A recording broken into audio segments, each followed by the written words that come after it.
was talking to Jason earlier, and he seems pretty confident. But like, how confident can he be in such a big race? See big chances. We wish you well. Yeah, hopefully. Thank you. Cheers.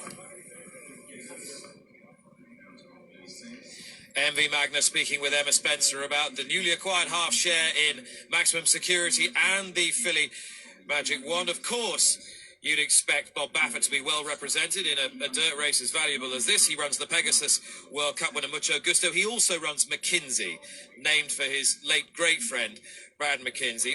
This horse has been the bridesmaid more often than the bride, in fairness, Michelle, but perhaps one turn, there's only one turn here over the 9 furlongs, perhaps a one-turn mile at 1,800 metres is exactly what he wants. Well, I spoke to Bob before we came over here about the trip and which one of his horses he thought would really appreciate it. And he said, honestly, both of them should really like the one turn. We saw McKinsey do really well in the Met Mile over at Belmont around one turn, and he gave those horses all that they could handle and almost got to Matoli. He has been the victim of some really bad trips, and part of that is because when he used to be relatively forwardly placed, recently he just hasn't been breaking as sharp, and because he's so rateable and kind, that's okay. They just make do with the trip, but then it puts him behind horses at a disadvantage. He's a leggy horse. If you get going, you can't really stop and then start again.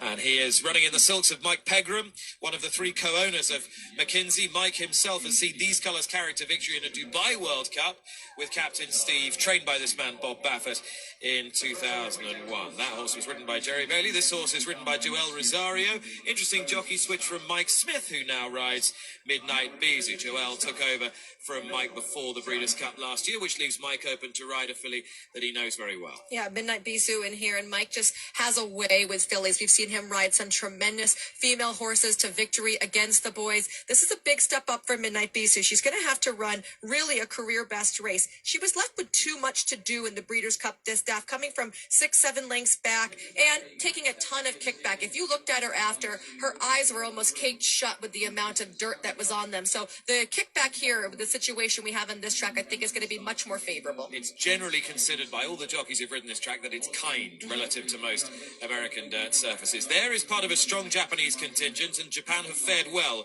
with a winner and 2 seconds on the night. This is the unbeaten Chris Beryl and the outstanding Christoph Sumio in the saddle for Hideaki Otanashi. When they were back in the pre-saddling area, he actually came over with a hood on covering his ears, and he was very quiet. So midway through the kind of walking around, they ended up taking that off. He still is acting very, very good, but I think they probably took it off a little earlier than they expected, not knowing there was going to be such a delay.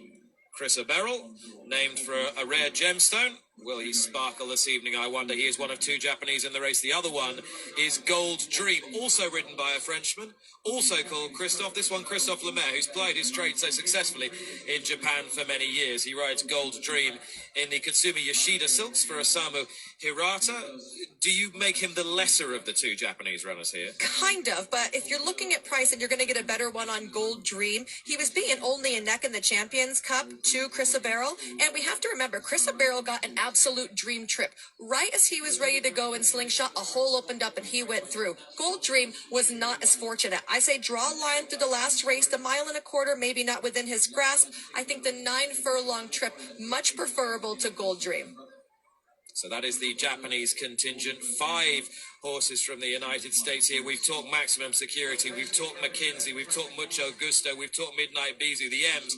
What about the chances then of Tacitus for Bill Mott and Jose Lezcano? Mott, the man who saddled Cigar to win the first ever Dubai World Cup, running in the Juddmonte Farm silks.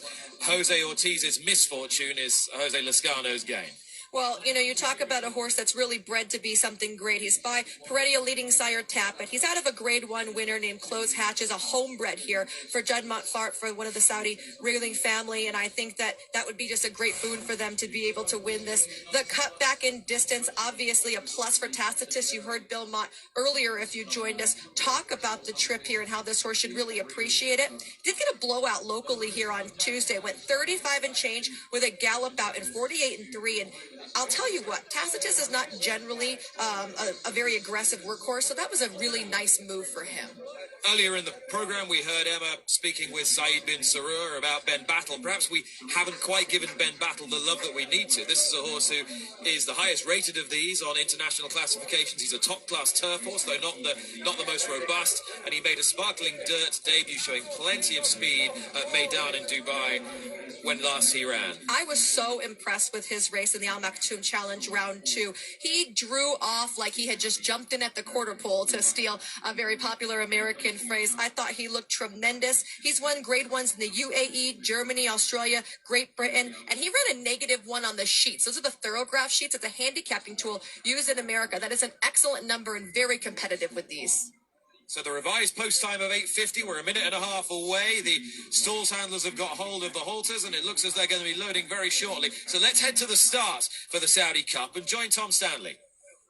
Nick, thank you very much indeed. Heard you talking about Ben Battle there. I think he's a hugely exciting runner. He's just in the centre of shot here, just facing us. How kind of him. There he is. He cuts a diminutive figure here. He isn't the biggest horse. If I look at him against these other horses in here, I don't say he's necessarily built for dirt. His advantage, well, he is the son of an incredible stallion, such a versatile stallion in the form of Dubawi, and he proved himself on this surface last time. I think he's just got that rug on there that Saeed bin Sarur, his trainer, uses a good deal wherever he runs his horses. That'll of course come off when he exits the stalls. He'll go into stall number 3 now. But if he breaks and if he can get a prominent position, he's a really, really interesting runner here. Hugely exciting runner. Ben Battle goes forward. Plenty more going forward for the inaugural running of the $20 million Saudi Cup, Nick. Great Britain, the United Arab Emirates, Japan, the United States, Ireland and the Kingdom of Saudi Arabia converging for a race worth $20 million. The world's most valuable horse race ever run. The man to call it, Richard Hoyles. So we're down to about the last 2 or 3. Great Scott has just moved in. The all-red colours. Still got a couple out the back. They include Mucho Gusto wearing the black cap. Irad Ortiz moves in. Also the noseband moving forward. North America, another one to head into line. Gronkowski is the one that is out of line. And Gronkowski, who will be going into stall number 5, looks like completing the lineup for the inaugural Saudi Cup.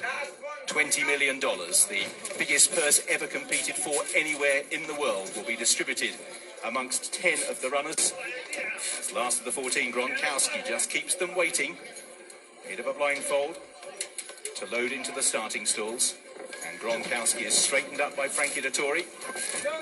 And he's in the gate. So we're all set for the Saudi Cup. The field are poised. Flag is raised by the starter, and they're off and racing for the inaugural Saudi Cup. Bit slow away on the inside, Gold Dream jumping out alertly. Mucho Gusto is swift on the speed, and Maximum Security is sent forward as well. Magic One not too far away, and here is North America up the inside. So it's North America, Mucho Gusto in the black cap, and Capizzano out wide as they race through the first couple of 100 metres, and now join the race course proper. They're being tracked through in 4th place towards the inside by Ben Battle, pushed along to try and keep in touch with the speed. At this stage is Gronkowski for Frankie Dettori in 5th. Magic Wand is in 6th. At this stage, McKinsey is racing in midfield in 7th or 8th place alongside Tacitus as they make their way down the back straight. Midnight Bisou quite well back with MJ Jack as the pace just begins to steady down. Gold Dream is also towards the tail of the field, so out in front, Mucho Gusto in the black cap presses on with things. On the running rail, Capizzano for Mikel Barcelona. In 3rd on the outside, Maximum Security being ridden along. North America comes next. Magic Wand and Ben Battle flank Gronkowski. Then just behind these, Chris Aberrell trying to improve. Midnight Bisou is a long way back, sticking to the inside at the moment. Tacitus the Grey is making good progress now as Mucho Gusto leads them with 500 to run. And out in front, Mucho Gusto turns for home in the Saudi Cup, being pursued by Maximum Security. Then Ben Battle is in 3rd place. Gold Dream is staying on. Then Tacitus and Magic Wand. Mucho Gusto has the lead for Bob Baffert, leading by a couple of legs. Ben Battle, Gold Dream, all the time. Midnight Bisou running on strongly up the inside running rail, and now trying to challenge Maximum Security as well. Mucho Gusto clinging to the lead. Maximum Security and Midnight Bisou closing. Midnight Security on the inside. Maximum Security has the lead, narrowly from Midnight Bisou. Maximum Security is the winner of the inaugural Saudi Cup. The horse that will be remembered for a race he lost will now be remembered for a race he won. A punch of the air, maximum security. Louis Sayers, Midnight Bisou, came past the entire field, bar one, and that one was maximum security. Mucho Gusto in third place as they all bunched up in the closing stages. Tacitus came home strongly as well, but maximum security beat Midnight Bisou into second. Ben Battle and Mucho Gusto heads apart. Ben Battle prevents a clean sweep for America because in fifth place is Tacitus. Gold Dream is in sixth. And then Chris Barrel, who never landed a blow, with MJ Jack. Maximum Security is the winner of the world's most valuable horse race for Jason Service. What a story in the hands of Louis Sayers. This is the horse that was the most infamous in his homeland. He now has global fame. Celebrate this thoroughbred. He is classy as he is tough. And for that man, Louis Sayers, a glorious moment. A man who exhibited so much class in his dark hour when taken down from first place in the Kentucky Derby, has now, on the same horse, lifted the richest race ever run. Now running in the silks of Coolmore and owners Gary and Mary West. For Jason Service, who has spoken so warmly and emotionally about what this horse means to him through the last days, they have taken the Saudi Cup. And what a race. What a finish. What an absorbing race to observe. And the runner-up, Midnight Bisou.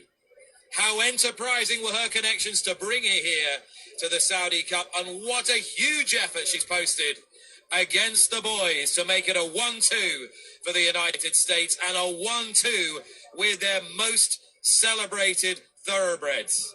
Ben Battle, better known as a turf horse, has run a superb race for third, just ahead of the horse who made so much of the running here, the Pegasus World Cup winner, Mucho Gusto. Tacitus ran through for fifth. And back in sixth place, the best of the Japanese, Gold Dream. But it is a 1-2-4-5 for the United States. They have the best dirt horses, and this horse has shown such tenacity today, running in new silks, but the same maximum security that we saw shine so many times through 2019, and the same quality that earned him the Eclipse Award for champion 3-year-old male. What a phenomenal finish to a very special race. This was amazing. This is the boy. He come here. He show he's the best. Amazing. I can tell you how I feel. This is unbelievable. This is for Panama and USA. He's such a special horse. Just talk us through the race. Oh, he braked so perfect. He took the first when we brake, he don't get the bridle like he used to, but it was okay. When we came to the stretch, he wanna win. He wanna fight. So the guy in front, he was carrying me out, like, you know, looking for me. But we pick inside and he fight. Hey, Mama, this is for you, Mama. I love you. Quickly, a clean sweep for the Americans. All the right horses were involved. Oh, this is for America. My family, my daughters, wives, all my people. Special for my mother in Panama, my dad, and my brother Juan. And he's here with me. Thank you. Well done. Thank you. Guys, I'm standing right here with Jason Service, who is just now getting to celebrate. Jason, can you even put this into words right now? No, I can't. It's going to take a week to set in. Just all this is. You know, I got to thank Gary West because he wanted to come, and I was kind of like this about it. But thank you, Gary, for listening. Jason, what about the trip here? Coming down the stretch, there was a lot going on. Oh man, Irad had me all over the place. I mean, they should call him in the movies for that. That was unacceptable, I thought. Congratulations, Thank Sir you, Jason. Michelle.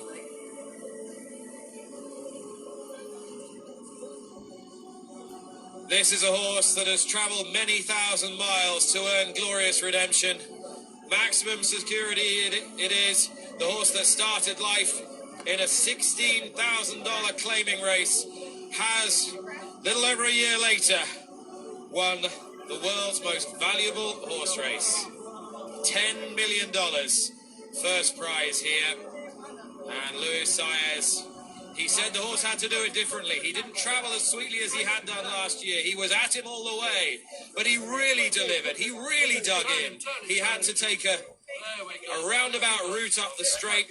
As Jason Service said, Irad Ortiz on Mucho Gusto was ducking this way and that, but this time Maximum Security had to plot his own course and run gun barrel straight late in the piece to fend off the latest challenge that came from Midnight Bisou, with Ben Battle running through for third place.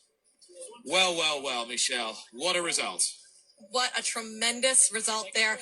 I have to say, watching the race, when they turned for home and Mike Smith had Midnight Bisou in last, I was thinking, well, she's not going to fire today. And then inside, we've seen this extremely long stretch really play out in the last 16th of a mile in the races. And she was flying, but Maximum Security just absolutely outgutted her. Look at this horse. He's barely turned a hair today. He's run his heart out. Will we next, I wonder, see him bid for an audacious, extraordinary, unlikely spring double in the Dubai World Cup? That's a conversation for another day. For today, as some of you leave us, I'm afraid, we have to say it was maximum money, maximum impact wanted, and we got it with Maximum Security for America.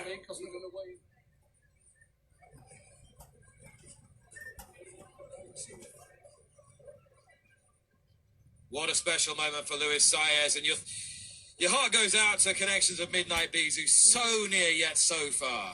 You know, I think it was the plan all along to use this race, and if she ran well, they were going to consider leaving her here and heading straight to Dubai for the World Cup. I feel like the way she ran today, that has to still be the plan. Let's head down to Emma. She's with the rider of the third, Asheen Murphy. Yeah, Sheen, a cracking run by Ben Battle there. Huge. He jumped smart, but I didn't have the pace really to sit as handy as possibly we would have liked. In saying that, he had an inside trip kind of upsides the winner, so I'm thrilled. They are phenomenal, these American horses, aren't they? Especially on this surface. It's the speed they go. Ben Battle normally travels unbelievably well in any race, so to be off the bit the whole way today really is testament to the gate speed and the quality of horses on show this evening. I thought the World Cup would probably be next. I mean, he'd be right in line for that. Absolutely. He, you don't have an easy race going that fast on dirt, but hopefully he comes out of this race well, and Saeed and Sheikh Mohammed will discuss the options. Lovely. Thanks, Asheen. Thanks, Anna. Asheen Murphy delighted with Ben Battle's run in third, but no one more delighted than that man there, Michelle. I remember watching him after the Kentucky Derby when it came down that they had taken his number down, and his face was like, okay, I accept it, and he didn't cause a big fuss, so you feel extra good for him. Someone that takes disappointment with such class deserves to have these great highs of racing. Really sensational there, especially going back to the ride that Irad Ortiz was kind of having Mucho Gusto try to intimidate this horse, and Maximum Security had to alter path 2 or 3 times, and he was still the best in the race. I give it to you later. It's easy enough to say you put $20 million on and you'll get all these horses. Yes, up to a point, but it still takes a leap of faith on the part of their connections, I think. Oh, yeah, we're talking about a long ship over here. We're talking about a race that, even though we say it's well-timed because it's a month between races, a lot of the connections like to look for 5 and 6 weeks in between. So this would be a little tight for some of the U.S. connections. So for them to make that jump and then come to a track they've never been to, we've never had a race here. So it's definitely a big leap of faith. To take us through the early stages, and Luis Saez was just shunted a little wider than ideal by the horse to his inside, Gronkowski, Dettori in the white and green, and as Jason Service referenced, you can see how wide Irad Ortiz was taking Mucho Gusto. Yeah, he was pushing out Maximum Security. He wanted to kind of intimidate him. With Maximum Security being on the outside, that really gave him the upper hand to put pressure on Mucho Gusto. By Irad doing this, he's continuously floating out Maximum Security, but it's giving him the cleaner trip. So he floated him out into the turn there, making Maximum Security go extremely wide. So when you're talking about 2 horses that are equal, one horse is covering more ground, that's naturally going to put him at a disadvantage. Capizano, the inside, the horse from Dubai, got a good early position, but didn't offer much in the way of resistance late. Likewise, North America. Here come the turf horses, the Royal Blue Ben Battle and the Blue Cap, the outside, Magic One. She's run well again. And don't forget to keep your eye on Midnight Bisou. You just saw her there in the back of your screen. Take a look. She's got the red cap and the white headstall, and she's going to come up the rail right now. She's about in 5th, and Mike is just going to put her through this hole. He knew that to be victorious, he was going to have to go the shortest way around. So a maximum security was out there 6-7 wide. Mike went up the rail. That's an excellent move on his part, why he is so smart with this. This was an extraordinary race to watch, very different in the way it was played out, but a result that won't surprise too many. Maximum Security beating Midnight Bizou as we join Tom with more delighted winning connections. Well, I'm alongside the winner of the inaugural Saudi Cup. He might not know what he's just done as these fans alongside wave him home. Antonio Groom alongside me. Huge congratulations. Did you believe that horse could do that? Yeah, thank you. He is such an animal. He's so powerful. He shows such a will to win. How proud are you and the team? You happy? You must be delighted. You can tell me how happy you are. Yeah, thank you too much. Okay, I'm going to leave Antonio to it, and I'm going to say well done to Maximum Security. What a performance from the winner as he walks past these fans here. The winner of the Saudi Cup. Lovely to see. Good for Antonio and everyone connected with this horse. He has been a real character on the track this week as well. At half threatening to take hold of Garrett's service, but he's clearly been in bullish form, the horse. And you saw Garrett walking in the back of the pack right there, and he's been out here. He's the assistant to his dad. He gets on the colts every day. He knows his quirks, his inside, his outs. I'm sure that he feels as proud as a papa right now watching Maximum Security deliver the performance that everyone said that he could, Nick. And you saw there a glimpse of the huge trophy, as you would expect for the Saudi Cup. And designed by the London Jewelers Garrards. It's a monster. It's a monster, Michelle. I think it's almost as tall as I am. Now, the bottom is kind of stationary, and you can actually lift the top part of the cup up. So that's what the owner's going to take home, and the base will remain here, and then they'll engrave the names along the base every year, adding to it. And Prince Bandar actually told us at the launch party, hopefully, eventually, we'll have to build another base layer underneath it, right? Yeah, that's the idea. That's the idea. But if that first edition of the Saudi Cup is anything to go by, this is a race that's here to stay. I think there's a couple key things about it. First of all is the climate, because we're pretty much guaranteed to have a fast track, which means a fair track. I think the second thing is definitely the spacing of it and where it lies in the calendar. And I think that seeing how successful it was this year and how many good horses went and got good trips, they got good runs. There's no excuses to be made for the majority of these horses, and that really bodes well for next year if you want to come back, and how accommodating they've been here in Saudi for all of the connections as well as all the guests and the people that came. Tons of people came here internationally. It's kind of like being at Breeders' Cup when you see a lot of these people coming over and shipping in from overseas. Everyone's been absolutely taken care of, and that goes a long way with connections when they want to come back to a place. A huge bevy of photographers and cameras there waiting for the arrival of the presentation party. But what a race. What a race it was for the Saudi Cup.